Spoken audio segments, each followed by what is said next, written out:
Tempo comum, 8ª semana, quarta-feira. Tema 66. Aprender a servir. Pontos a meditar. 1. O exemplo de Cristo. Servir é reinar. 2. Diversos serviços que podemos prestar à igreja, à sociedade, aos que estão ao nosso lado. 3. Servir com alegria, sendo competentes na nossa profissão. Pelo sinal da Santíssima Cruz, livrai-nos Deus, nosso Senhor, dos nossos inimigos. Em nome do Pai, do Filho e do Espírito Santo. Amém. Meu Senhor e meu Deus, creio firmemente que estás aqui, que me vês, que me ouves. Adoro-te com profunda reverência. Peço-te perdão dos meus pecados e graça para fazer com fruto este tempo de oração. Minha Mãe Imaculada, São José, meu Pai e Senhor, meu anjo da guarda, intercedei por mim.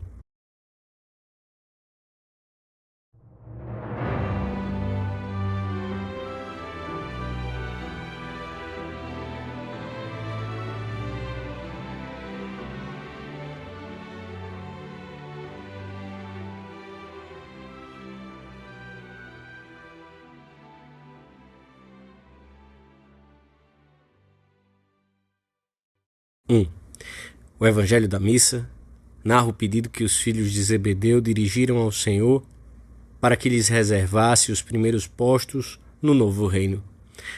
Quando souberam desse desejo, os outros discípulos indignaram-se contra os dois irmãos. O desgosto que experimentaram não foi provavelmente provocado pela peculiaridade do pedido, mas porque todos se sentiam com igual ou maior direito de ocupar esses postos proeminentes. Jesus, que conhece a ambição daqueles que serão os alicerces da sua igreja, diz-lhes que eles não devem comportar-se como os reizinhos que oprimem e subjugam os seus súditos. A autoridade da igreja não será assim. Pelo contrário, quem quiser ser grande entre vós, seja o vosso servidor. E quem entre vós quiser ser o primeiro, seja escravo de todos. É um novo modo de ser Senhor, uma nova maneira de ser grande. E Jesus mostra o fundamento dessa nova nobreza e a sua razão de ser. Porque o Filho do Homem não veio para ser servido, mas para servir e dar a sua vida em redenção de muitos. A vida de Cristo é uma constante ajuda aos homens, e a sua doutrina, um contínuo convite ao espírito de serviço. Ele é o exemplo que deve ser imitado pelos que exercem autoridade na sua igreja. Sendo Deus e juiz, que há de vir e julgar o mundo, não se impõe, serve por amor até dar a sua vida por todos. Esta é a sua forma de ser o primeiro. Assim o entenderam os apóstolos, especialmente depois da vinda do Espírito Santo. São Pedro exortará os presbíteros a apacentar o rebanho de Deus, não como dominadores, mas servindo de exemplo. E o mesmo dirá a São Paulo, que, sem estar submetido a ninguém, se fez servo de todos para ganhar todos. O Senhor não se dirige, porém, apenas aos seus apóstolos, mas aos discípulos de todos os tempos. Ensina-nos que há uma honra singular em auxiliar e assistir os homens, imitando o Mestre. Uma tal dignidade exprime-se na disposição de servir segundo o exemplo de Cristo, que não veio para ser servido, mas para servir. Se, portanto, à luz da atitude de Cristo, se pode verdadeiramente reinar somente servindo, ao mesmo tempo este servir exige tal maturidade espiritual que se deve defini-lo precisamente como reinar. Para se poder servir os outros digna e eficazmente, é necessário chegar a um autodomínio muito grande, que saiba ultrapassar as barreiras interiores do egoísmo, os pruridos de independência e de superioridade em relação ao próximo, as impaciências de quem só tem olhos e tempo para suas próprias preocupações.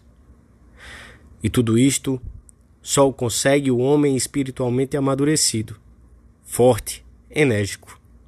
Daí que, Paradoxalmente, servir seja realmente reinar.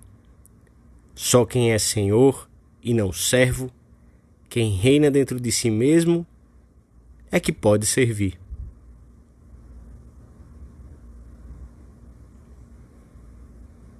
Dois. A vida de Jesus é um incansável serviço aos homens, tanto material como espiritual. O Senhor atende-os, ensina-lhes, conforta-os, até dar a vida por eles. Se queremos ser seus discípulos, como podemos deixar de fomentar essa disposição do coração que nos impele a dar-nos continuamente aos que estão ao nosso lado?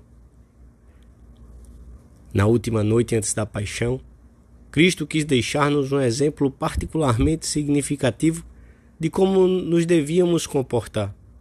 Enquanto celebravam a ceia, levantou-se, tirou o manto e, tomando uma toalha, cingiu-a. Depois, deitou água numa bacia e começou a lavar os pés dos discípulos e a enxugar-lhes com uma toalha com que se cingira. Realizou a tarefa própria dos servos da casa.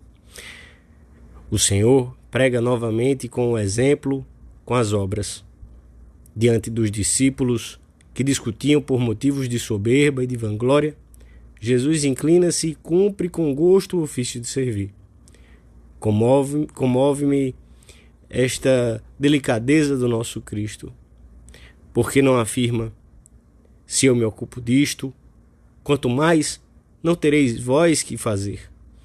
Coloca-se no mesmo nível, não coage, fustiga amorosamente a falta de generosidade daqueles homens. Como aos primeiros 12, também a nós pode o Senhor insinuar-nos, e nos insinua continuamente. Exemplum deri vobis, dei-vos o exemplo de humildade. Converte-me em servo, para que vós saibais, com coração manso e humilde, servir a todos os homens. Para servir, devemos, antes de mais nada, entender o exercício da nossa profissão, não apenas como um meio de ganharmos a vida e desenvolvermos nobremente a nossa personalidade, mas como um serviço à sociedade, um meio de contribuir para o seu desenvolvimento e para o necessário bem-estar. A essa intenção sustentada, devemos acrescentar um extraordinário escrúpulo em trabalhar conscienciosamente, mediante um estudo profundo de cada assunto, a diligência e o esmero na sua execução e o seu perfeito arremate, tanto no conteúdo como na forma e nos prazos. Seria um logro à sociedade oferecermos gato por lebre ou deixarmos as coisas mal resolvidas e cheias de pontos fracos, pois não serviríamos os outros, antes lhes carregaríamos sobre os ombros a tarefa de rever, consertar ou concluir aquilo que não lhes competia e que lhes vai tirar tempo para suas próprias responsabilidades. Cometeríamos uma grave injustiça e seríamos um fardo para os demais, não uma ajuda. Por outro lado, a figura de Cristo, que, no exercício da sua missão de dar a conhecer o Pai, atende com solicitude os que se aproximam dele e chega a lavar os pés dos discípulos, deve ser um estímulo poderoso para não apenas nos contentarmos com trabalhar honradamente bem, mas para vermos sempre o lado humano das pessoas, a quem estamos ligados e por vínculos profissionais. Quantas vezes não tendemos a encarar os que trabalham às nossas ordens como simples peças de uma engrenagem? A vida familiar é outro lugar excelente para manifestarmos o espírito de serviço num sem fim de detalhes que ajudam imperceptivelmente a fomentar um convívio grato e amável, em que Cristo está presente. Não é verdade que, quando se ausenta um membro da família que vive esse espírito sem chamar a atenção, se nota um vazio de alegria, de expansão, de bom humor? Esses pequenos serviços em que procuramos adivinhar os desejos dos outros e dar-lhes pequenas alegrias são, além do mais, um meio de nós mesmos não cairmos no aburguesamento e de crescermos na vida de união com Deus, que vê o que se passa em segredo. Daí a felicidade de quem procura fazer felizes os outros. O segredo da nossa própria felicidade tem uma única condição: que nunca a procuremos, isto é, que a procuremos para os outros, esquecendo-nos de nós mesmos, com humildade de coração e delicadeza humana.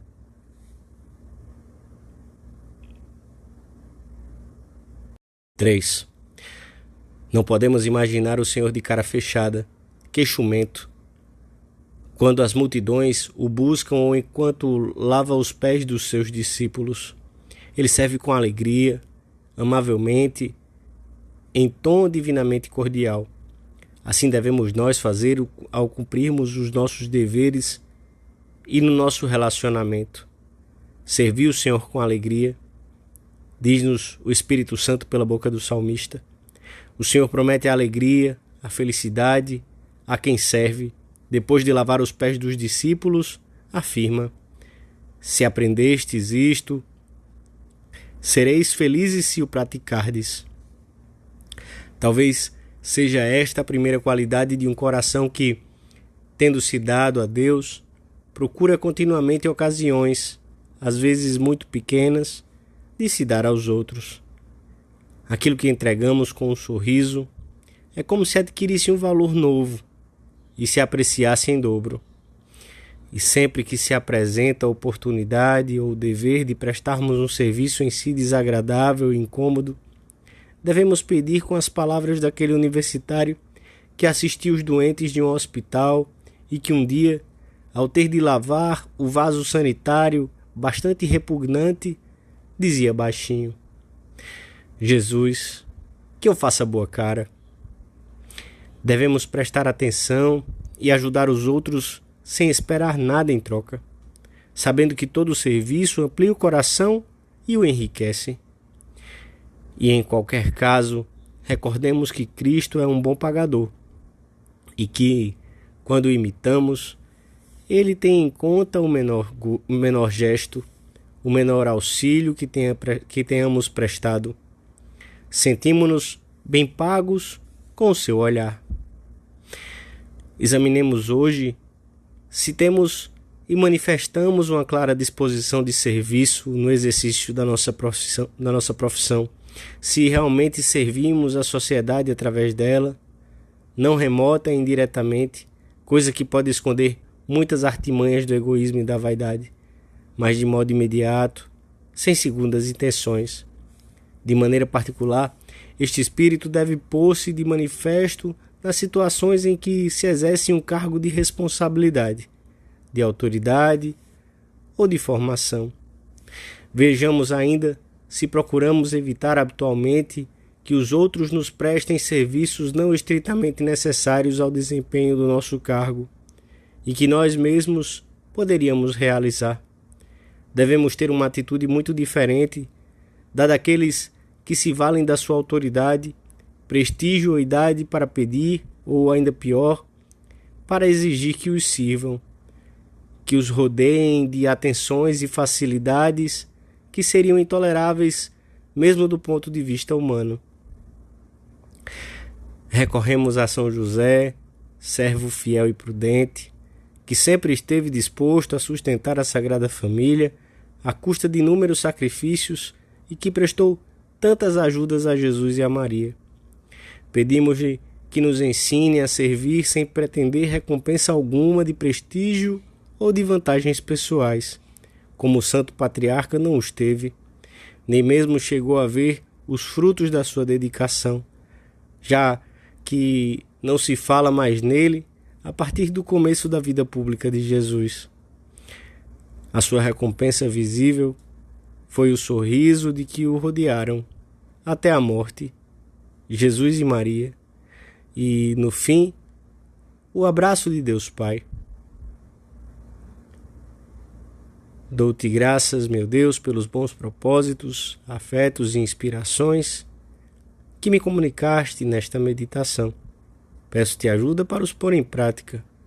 Minha Mãe Imaculada, São José, meu Pai e Senhor, meu anjo da guarda, intercedei por mim.